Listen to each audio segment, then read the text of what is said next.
यशोदा जी के पुत्र कौन है? भीष्म जी हैं। गंगा पुत्र भीष्म। माघ मास के शुक्ल पक्ष के अष्टमी तिथि को ही हम लोगों का कितना अच्छा सौभाग्य है। भीष्म जी इस पृथ्वी पर कब पधार करके गए थे? माघ मास के शुक्ल पक्ष के अष्टमी तिथि को। और हम लोगों का इतना अच्छा सौभाग्य है कि उस महीने में हमारी कथा भी उसी बीच में चल रही होगी। और जब अष्टमी तिथि को भीष्म जी को भगवान दर्शन देंगे तो हमारे यहाँ भी भगवान का जन्म होगा। कितना अच्छा संयोग है। तो अगर भैया आपको धन चाहिए तो आप भीष्म जी की उपासना करो। अरे भीष्म जी कोई साधारण व्यक्ति नहीं है। अगर भीष्म जी का सुबह उठ करके आप नाम ले लो ना, तब आपके पास में कोई कमी नहीं रह जाएगी। ये मैं नहीं कह रहा हूँ, ये व्यास जी कह रहे हैं।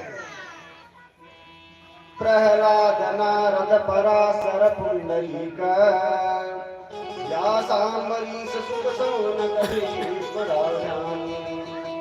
रुक्मांगदार्जुन वसिष्ठ विभीषणादे पुण्यानि नामानि परम भागवतान् नमामि। 14 लोग 14 लोग ऐसे हैं जिनका अगर आप सुबह उठ करके खाली इनका नाम स्मरण कर लो तो आपको धन ही धन प्राप्त हो जाएगा। आप लोग किसी का स्मरण करते हैं, सीधा अपने काम में लग जाते हैं। 14 लोगों का नाम स्मरण कर लेने पर सुबह सुबह में आप पुण्यानि नामानि, इन पुण्य श्लोकों का यदि आप नाम स्मरण कर लेते हैं तब क्या होगा? आप पुण्य रूपी धन से युक्त हो जाएंगे। कौन कौन से नाम है?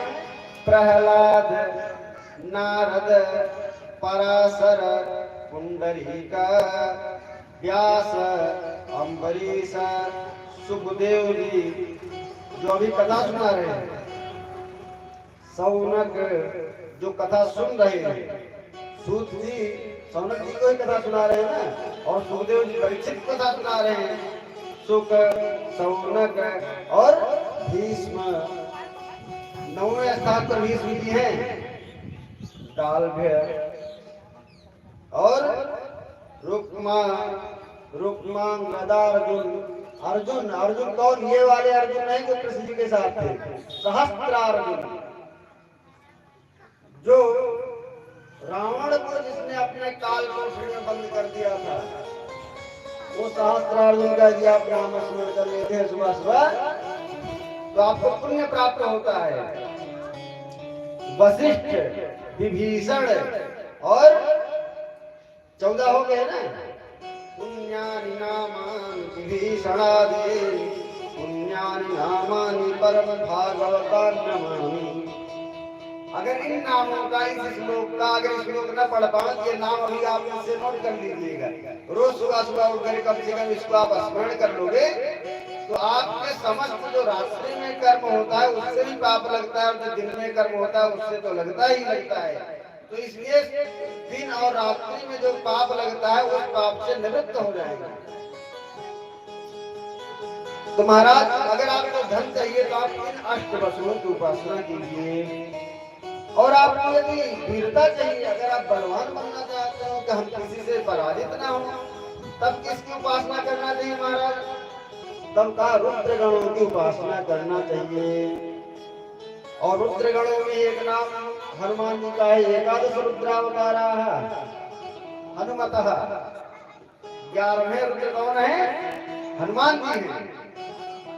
हनुमान जी को पूजो, हनुमान जी का पूजन करो, भैरव जी का पूजन करो, आप किसी से हारेंगे नहीं। बल बुद्धि, क्योंकि बल को देने वाले कौन है? गदा लेकर कौन चलता है? स्वयं गदा ही। हनुमान मतलब गदा ही है। हनुमान मतलब गदा ही है। और गदा का स्वरूप क्या है? बल है। तो अगर आपको बलवान बनना है, अगर आपको लड़ाई भिड़ाई करना है, किसी को पटकना होगा तो उसका भी उपाय बता दीजिए। तो आप रुद्रगणों की उपासना कीजिए।